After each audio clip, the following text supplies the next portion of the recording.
Breaking Jain news. Acharya Shri के शिष्य परम पूज्य मुनि श्री विशाल सागर जी महाराज से सुनिए कि जब उन्हें एक बार आहार में अंतराय हो गया था, तब परम पूज्य आचार्य भगवान श्री विद्यासागर जी महाराज ने कितना वात्सल्य उनके प्रति दिखाया था।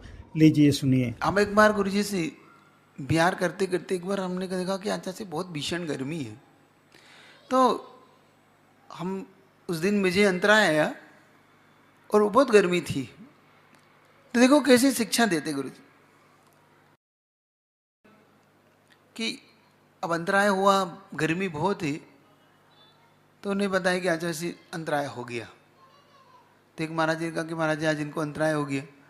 तो मेरा मन है कि ऐसा ना हो कि गुरुजी कुछ पीछे छोड़ दें, क्योंकि डर भी लगता था उस समय कि गुरुजी का नेचर था कि भाई पीछे छोड़ के दो साधु को हाँ आ जाना शांति से, फिर उनको पकड़ना कठिन होता है, क्योंकि पीछे एक बार छूटे तो छूटे ही छूटे। तो हम कुछ नहीं बोले। तो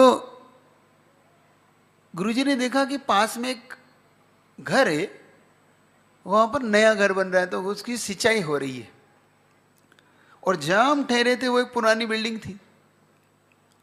तो कुछ साधुओं ने पूछा कि महाराज जी हम वहाँ चले जाएं, हम लोग जा रहे हैं।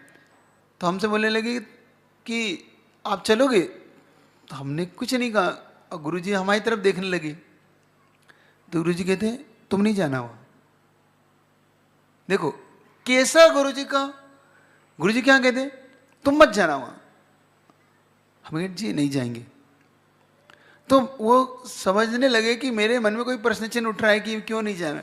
तो कहने लगे मैं इसलिए कह रहा हूँ कि वहाँ पर तुम अगर एक बार ठंडक में बैठ गए ना, तो जब निकलोगे तो लू लगेगी। देखो उनका दृष्टिकोण, एक तो तैयार कर रहे हैं अपने शिष्यों को, दूसरा उनका दृष्टिकोण कि देखो लू लगेगी, क्योंकि वहाँ अगर तुम ठंडक में बैठ गए। और कहने लगे कि नहीं, अपन लोग को इस तरीके से ठंडक में नहीं बैठना। मतलब स्वयं के साथ साथ अपने शिष्यों को भी जो सिखाते जीने की कला और आगे बढ़ने की कला। और देखो यहीं तक उनका वात्सल्य नहीं रुका। फिर एक महाराज से कहने लगे सुनो, उसे है ना सिर में घी लगा दो। हमने कहा देखो गुरुजी कितना ध्यान रखते कि पहला तो लू ना लगे, पहले इसकी तैयारी। फिर दूसरा कहने लगे इसको जरा है ना अच्छे से घी भी लगा देना, रीढ़ में भी लगा देना सिर में, ताकि इसको दिक्कत नहीं होगी। फिर हमने कहा बस एक ही प्रार्थना कर कि ये छोड़ के ना जाए बस। हमें कहा ये करवात वैयावती तो हो रही है, कहीं ये भारी मूल्य ना चुकाना पड़े इस वैयावती। हमने कहा चुपचाप शांति से हमने सामयिक की, और उस दिन बड़ी आकुलता रही। दिन में कोई बात नहीं, हमने कुछ भी हमने रिएक्ट नहीं, हम क्या रिएक्ट करोगे तो गड़बड़ हो जाएगा।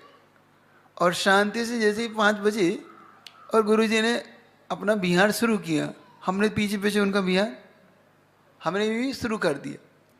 और जब बिहार करने लगे तो दूसरे दिन जब प्रातःकाल अपने देखा कि भाई सूरज निकलने से पहले थोड़ा सा उजाला होता ना, तो हमने बिहार करना शुरू कर दिया। और हम रास्ते में गुरुजी के पास पीछे पीछे गुरुजी थे, तो हमने देखा गुरुजी को थोड़ा आगे निकल जाए। उस समय धरती गर्म इतनी थी कि 5 बजे उस सड़क तप रही थी। तो हमने गुरुजी से नमस्ते की। जब गुरुजी थोड़ा सा आगे निकलने लगे तो बड़े मुस्कुरा के आशीर्वाद देके बढ़ गए। और जहाँ पे रुकना था उससे पहले हम लोग रुके, तो गुरुजी के पास हम जाके बैठ गए। एक पेड़ के वहाँ पर गुरुजी बैठे हुए थे। तो हमने कहा आचार्य जी थोड़ा सा हम आज गर्मी है। तो कहने लगे हाँ हाँ गर्मी है, कल तुम्हारा अंतराय था ना? मैंने कहा हाँ आचार्य जी। तो हमने उनके चरणों में अपना सिर टेक दिया। तो बड़े वात्सल्य भाव से कहते हैं नहीं नहीं सब ठीक हो जाएगा, शांति है, ठीक हो जाएगा। तो हमने कहा नहीं नहीं हम इस डर से कि आप कहीं छोड़ना दो हमें। तो बड़े जोर से मुस्कुरा के थे नहीं नहीं नहीं छोड़ेंगे, तुम शांति से बस चलो और शांति से रखना, अच्छे से आहार करना, जाओ अच्छे से होगा। और उस दिन मुझे ऐसा लगा कि शायद जब गुरुजी का आशीर्वाद मिला और वात्सल्य भरा जब उनका वो उद्बोधन था, तो जब मैं आहार करके आया तो मुझे नहीं लगा कि मुझे अंतराय था। बड़ा अच्छे से आहार हुआ और बड़ा अच्छे से भी आहार हुआ। तो लेकिन वो गुरुजी का जो चिंता शिष्य के प्रति भी और सिखाना, तब लगता है कि गुरुजी स्वयं भी सहते थे और ये भी एक सिखाते हैं कि नहीं, ये जितना सहोगे उतने मजबूत बन के निकल आओगे। तो ये 20 साल उन्होंने बहुत कुछ सिखाया, बहुत कुछ उपसर्गों को स्वयं सहना, स्वयं सिखाना। तो ये गुरुजी का जो एक टेक्निक थी, और ये अपन सबको सीखना चाहिए कि असाता वेदी में बहुत ज़्यादा आकुल व्याकुलित मत हो।